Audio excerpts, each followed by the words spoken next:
Hi and welcome to Know Your Rights. My name is Chris Fisher and this video is part of a divorce series in association with Curry Law Group. And today we're going to zero in on social media and all the stupid things people do electronically when they're going through the divorce process. And from the Curry Law Group, we bring in Luis Lazaro. Thank you for being here. Thank you, Chris. All right, let's start right at the top. I'm sure you have story after story of idiotic things people keep doing on social media after they file for a divorce, before the divorce is final. What are some of the biggest mistakes people make? Well, Chris, some of the biggest mistakes they make is they think that they're going to post this stuff and somehow it's going to help their case. Embarrassing photographs, texts that are long-winded and start blaming the other side for multiple things. Not all of those things play out well in court, and sometimes they can actually play against you. Probably the worst mistake to make is after posting something, you get served with a divorce paper and now you start deleting everything. That could lead to sanctions because you're actually destroying potentially relevant evidence that the court could use for determining your case. Wait, hold on. So I get served, right? And I know that I'm getting ready to go through a divorce process. I think, oh man, I got a lot of crazy stuff on my Facebook page. Let me go get rid of some of that. You're saying do not do that.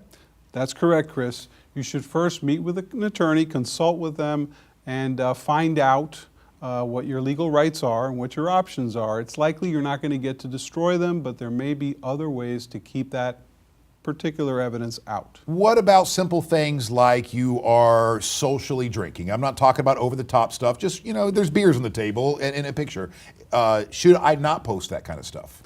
Well, Chris, it's up to you, but common sense would say, you know, if you don't want to agitate the waters, you wouldn't post that sort of thing. But will it have a legal effect? Not likely. Drinking is legal, and if you're doing it legally and there's nothing inappropriate about a gathering where there might be alcoholic beverages being served, it may not have any impact whatsoever. However, if there's other evidence involved, that evidence might dovetail into the other evidence and be a problem with your divorce case.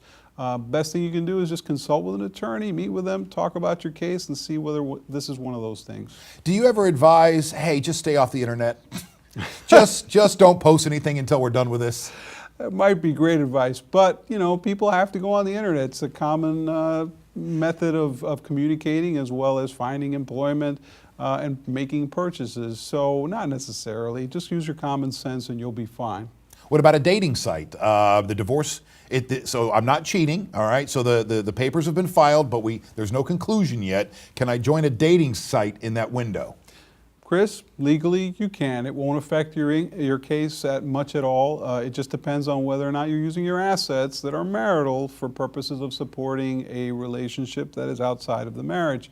However, most of the times that's not going to harm your case much. Just a good rule of thumb is to use common sense, don't flaunt it, and talk to your attorney before you do these things.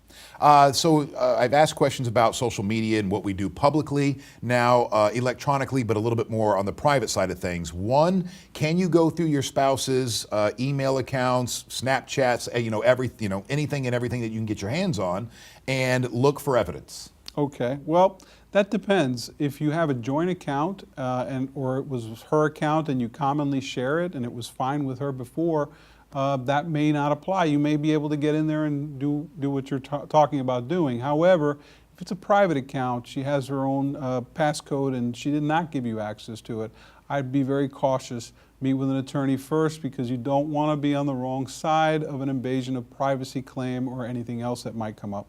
And then what do you advise when it comes to correspondence with your spouse as you're going through the process?